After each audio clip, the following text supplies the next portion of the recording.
Peter is my cousin, so obviously I was going to choose him. We've worked together for a number of years. You know, we've started off with short films. So at the time, he was the actor that I knew more than anyone else. You know, he was the one actor that I knew that I could ask, do you want to do this short film with me? So it's sort of grown from there. With the rest of Hyena, Neil Maskell, also one of the actors in the film, he's an old friend, but mostly everyone else was just due to a casting process.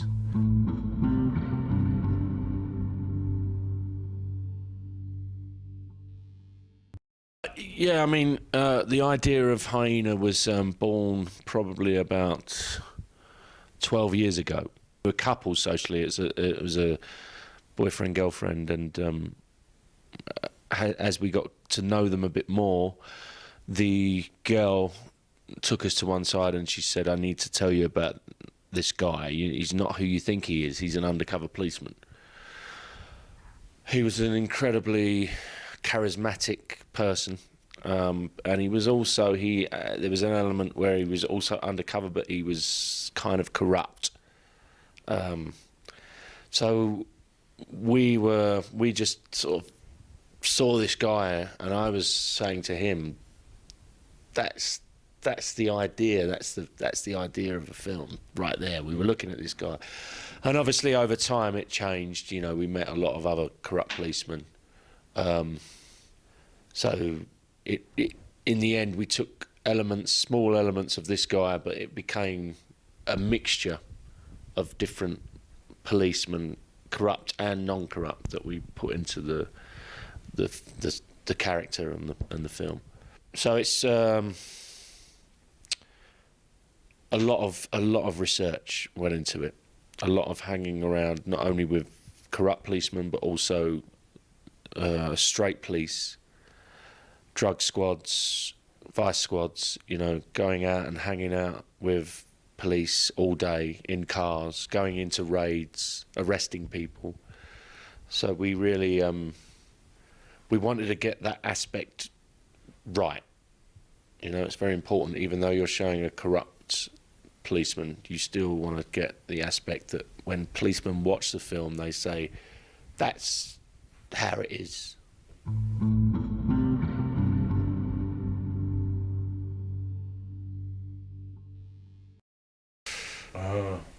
Yeah, there's a couple of things that I'm working on. One that I've written myself.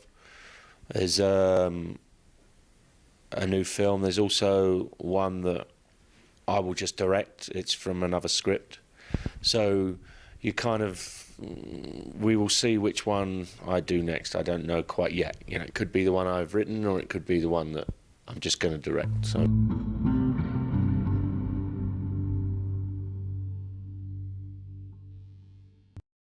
Well, as Gerard pointed out, this character was based, or loosely based, inspired by a real person that we hung out with, you know, around 10 years ago.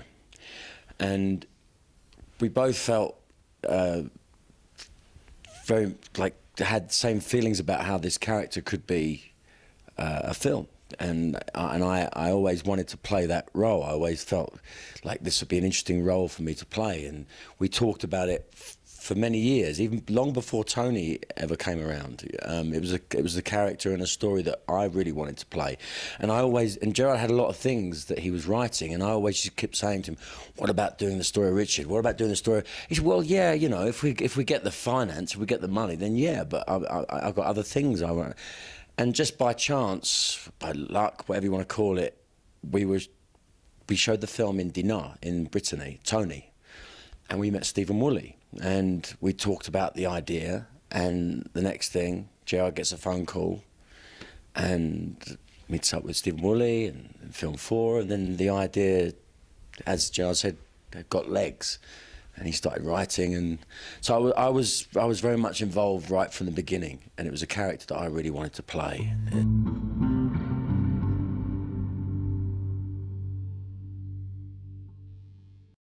Yeah, I as an actor, everything comes from a physical standpoint for me. It's about character acting. I like, that's what really inspires me and I'm passionate about, is playing characters that are not like myself. Yeah, so I gained quite a bit of weight. I gained about, well, I'm about 155, 160 now, and I got up to 200 pounds.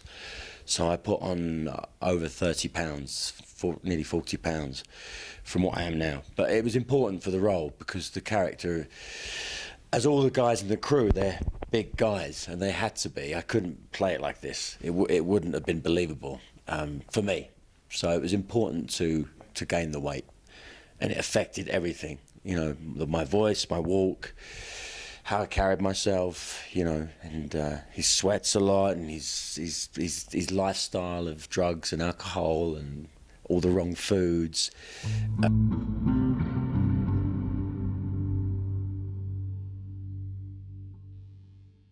Likes to workshop all the actors, where we have the idea, we have a script, but we will flesh out all the characters in a workshop environment.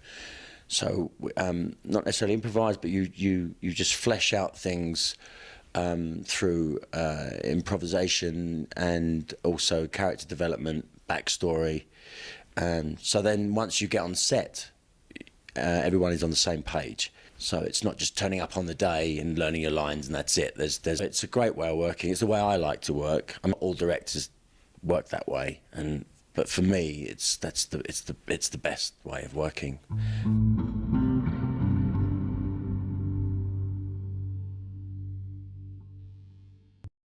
Oh, that's really hard.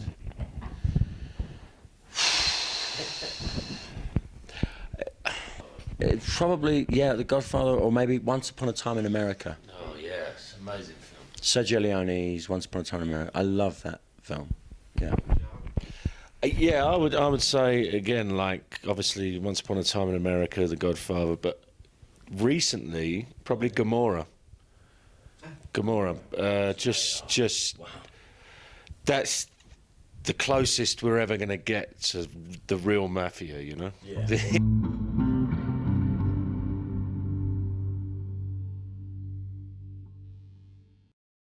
Gunfight, probably Heat.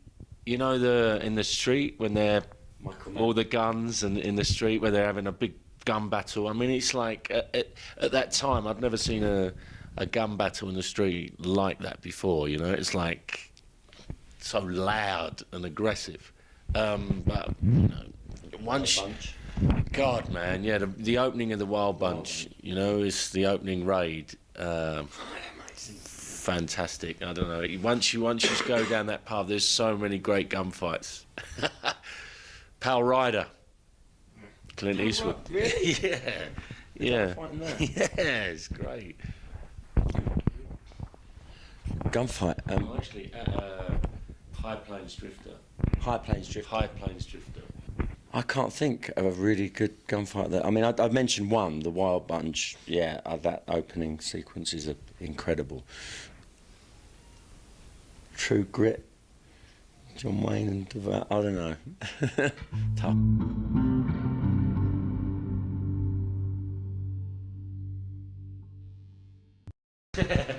I wouldn't have said that anyway. Well, favourite director to work with? No, I don't know. Favourite director that I mean, I wouldn't know until I work with them, I guess. But I mean, there are directors I'd love to work with. Michael Mann, Scorsese. I mean, American directors. We were talking about this yesterday, weren't we? Claire Denis, French. Maybe Werner Herzog, but I don't know. There's lots of great directors out there, isn't there? Michael Winterbottom. I'd like to work with him. I think he's a really interesting director. Yeah. There's lots. Directors or actors? Yeah, I suppose from inspiration and where we started, it has to be Scorsese from the very beginning. That was the director that I first became obsessed with more than any other director. It was the first time that I really went like, because I got into film like Peter, you look at actors and you become obsessed with actors, and it was De Niro. But then I suddenly realised early on that actually no, it's Scorsese that I want to find out about rather than De Niro. So I knew then it was like, I don't want to be an actor, I want to be a director. I want to find out more about this guy, you know. So that was, so he was like, for me, the beginning of it all. But yeah, I mean, God, Kubrick, Hitchcock, Tarkovsky, you know, Melville, you know, Jean-Pierre Melville is sort of, in a way, it's, when I talked about Hyena at the beginning, I was referencing the samurai. Cassavetes. John Cassavetes, you know, amazing actor and amazing director, and the way that I work is, a lot of that is based on how Cassavetes worked. Cassavetes is a good example, yeah. Orson Welles, you know, these guys, Orson Welles and John Cassavetes were the two first independent filmmakers there was. You know, Orson Welles did it at an age where nobody was he was the first independent filmmaker. You couldn't do films outside of the studio.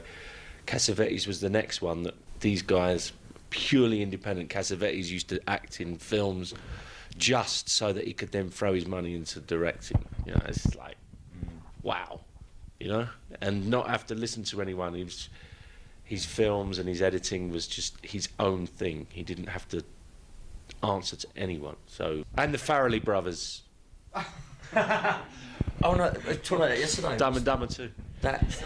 No, I've not seen Dumb and Dumber 2 That yet. crane shot. But Stuck on You, right? Greg Kinnear and Matt Damon. It has the most amazing crane shot in the history of filmmaking. I don't know if you know the shot. There's an opening. It opens with an amazing crane shot. It's like, wow. It's like, it's Kubrick. It's so fantastic, and that's the Farrelly brothers. So. And they make comedy. Have you seen a movie called Cuba? A Russian movie. What's it called? I Am Cuba. Yes. Amazing. Yes, amazing shot. Yeah, man. This was a whole movie. I haven't seen that. There's also Come and See. You know, Come and See. Oh, the Russian movie about World War II. I think It's the best war film ever. Yep. It's like, so powerful. it's so powerful. It's so powerful. Also, if you're talking about crane shots, there's a film called Angst. It's a German film. Yeah, and that defines the style of Gaspar Noé. Yes, With, absolutely. Gaspar's a big fan. I'm a big fan of his. I had dinner with him in Paris at L'Estrange Festival. You know L'Estrange? L'Étrange Festival. Yes. In September. Yeah. So I met Gaspar, and it was like, it's you know, he's a big. But when you see Angst, you're like, ah. With so many ideas. It's incredible. The soundtrack, the visual. I love that film. I haven't seen it. Absolutely love it.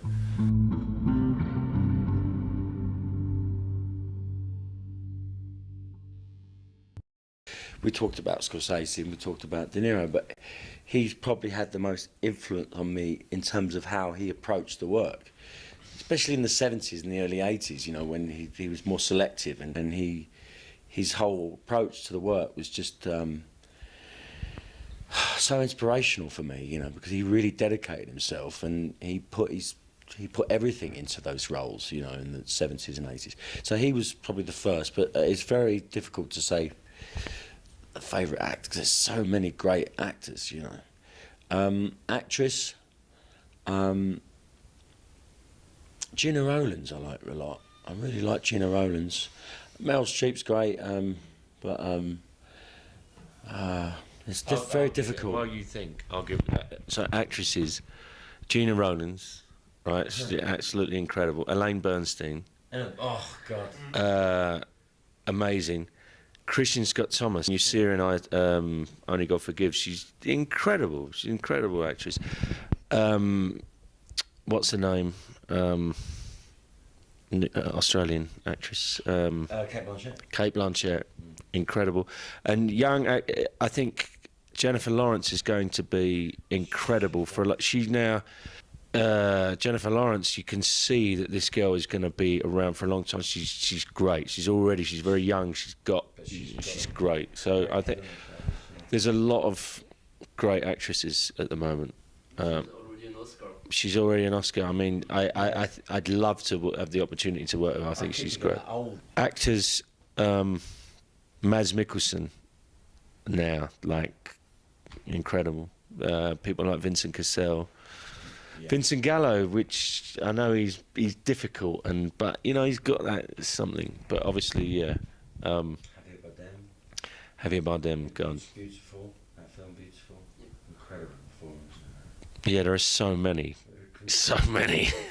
but.